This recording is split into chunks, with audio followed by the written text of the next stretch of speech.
Hi guys! Welcome to my channel. Narito na po ang 4th week update ng aking mga manok. Kinunan ko tong video na to noong Wednesday, February 21, ika-28 days nila. At ang pinakamabigat na natimbang ko ay yung 2 kilo.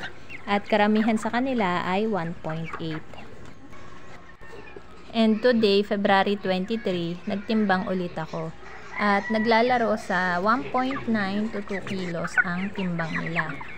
Bali, yung pinakamalaking na timbang ko nung ika-28 days ay wala na dahil kahapon ipinangregalo ko ito doon sa nagbigay sa akin ng libreng sisiw.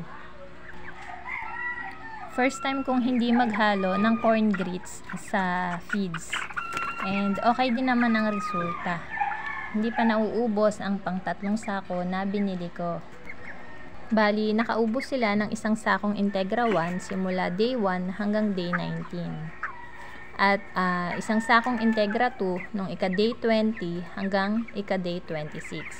At itong ang pangatlong sako ko na binili ay isang Integra 2000 simula ika-day 27 at aabutin ito ng hanggang ika-day 33 to 34. Ito pa yung natitira dun sa ika-3 sako nila ng feeds. Pagkaubos niyan, tsaka ko sila i-harvest ng lahatan at ibibigay ko sa tindera. Ang inumin at vitamins na ginamit ko sa kanila ay nung arrival, tubig na may asukal. At simula day 1 to day 14, Robistrep BK 5 times a week. At day 15 to day 21, Bitmin Pro 3 times a week. And simula day 22 to harvest ay plain water.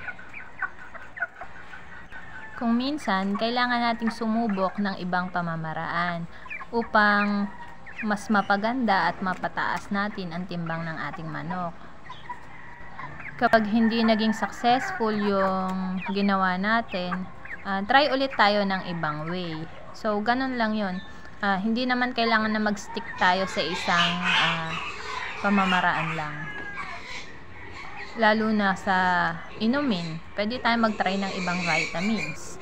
And kapag naging okay ang resulta, pwede tayo mag-stick doon sa pamamaraan na yon or doon sa vitamins na yon. At sa feeds naman, kapag hindi hiyang sa purong Integra 1 at Integra 2, pwede tayo maghalo ng corn grits. Or kapag naman hindi mo hiyang sa may halong corn grits, pwedeng plain na katuka na lang. Kaya ang resulta ng ating alaga ay nakadepende rin sa atin. So, lang po ang aking vlog for today and abangan nyo po ulit ang video ko doon sa, or update doon sa sisiw na kinuha ko kay Sir Randy. Thank you guys for watching. Happy farming! Bye-bye!